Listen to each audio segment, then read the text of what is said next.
بالکل آخری وقت میں کیا کرتے تھے، جان نکلنے سے پہلے، اور لاجواب چیز ہے الحمدللہ۔ آج ہم نے کوشش یہ کرنی ہے کہ اس پر ہم عمل کریں، سنت پر۔ وہ بالکل وہی دن ہے، اگلا دن شاید چاند کا دن ہو۔ اللہ کے نبی صلی اللہ علیہ وسلم اس آخری دن میں ایک دعا فرمایا کرتے تھے، اور وہ دعا اس طرح تھی، اتنی قیمتی تھی کہ آپ تمام صحابہ کرام کو بھی اس کی تعلیم فرماتے تھے۔ پہلی رزق جو فرمایا وہ یہ تھا، اللہم سلم لی رمضان، کہ اللہ تعالیٰ تو مجھے رمضان تک سلامت رکھنا۔ سبحان اللہ، بولے سبحان اللہ۔ اب کسی کو عربی میں نہ یاد ہو تو اس کا بس معمول کر لیں کل تک کہ اللہ تعالیٰ ہمیں رمضان میں سلامت رکھنا۔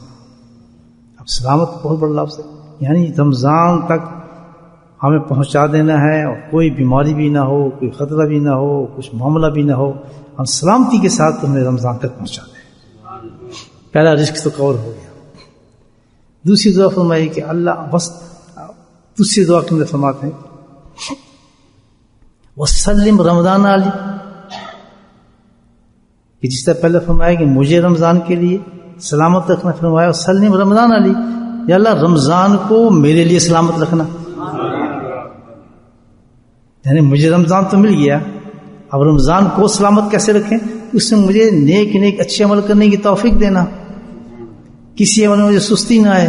رمضان منانے کا یہی طریقہ ہے نا کہ جتنی میری طاقت و ہمت ہو، یا اللہ مجھے بار بار عمل کرنے کی توفیق دینا، اچھے عمل کرنے کی توفیق دینا، باقاعدہ میں اس رمضان کو بہت اچھے اعمال کے ساتھ اس کو پورا کروں اور کوئی گناہ نہ کروں۔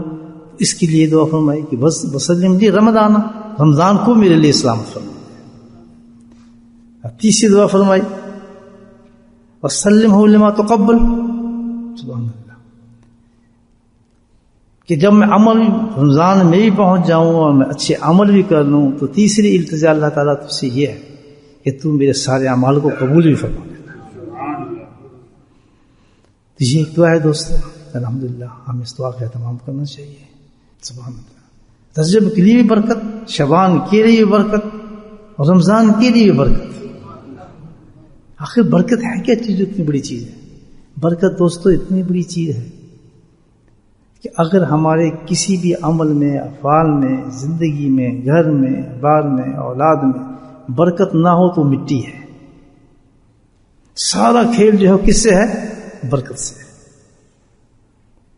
اگر عبادات میں ہمارے اللہ کی دی ہوئی برکت اس میں موجود ہے تو عبادت بڑی زبردست نور اللہ نور ہے۔ اگر ہماری عبادات میں برکت نہیں تو وہ بیکار ہے۔ اسی طرح ہمارے گھر بار، بیوی، بچے، گھر جو کچھ بھی ہے، اگر اس میں اللہ تعالیٰ کی برکت نہ ہو تو بالکل فضول چیز ہے، مٹی ہے۔ کہ جو ہمارے جتنے بھی اعمال ہیں، جو کچھ بھی ہے، اگر اس میں برکت ہے الحمدللہ تو اس کا نور ہی الگ ہوتا ہے، اس کا نور ہی الگ ہو۔ اور جس میں برکت نہیں ہوگی، بے شک کتنی اونچی اونچی چیزیں ہمارے پاس ہیں، بہت کچھ ہو، تعداد ہو، لیکن یقین کریں اس میں کچھ بھی نہیں ہوگا، بالکل مٹی ہوتی ہے، رونے دھونے اور کچھ بھی نہیں۔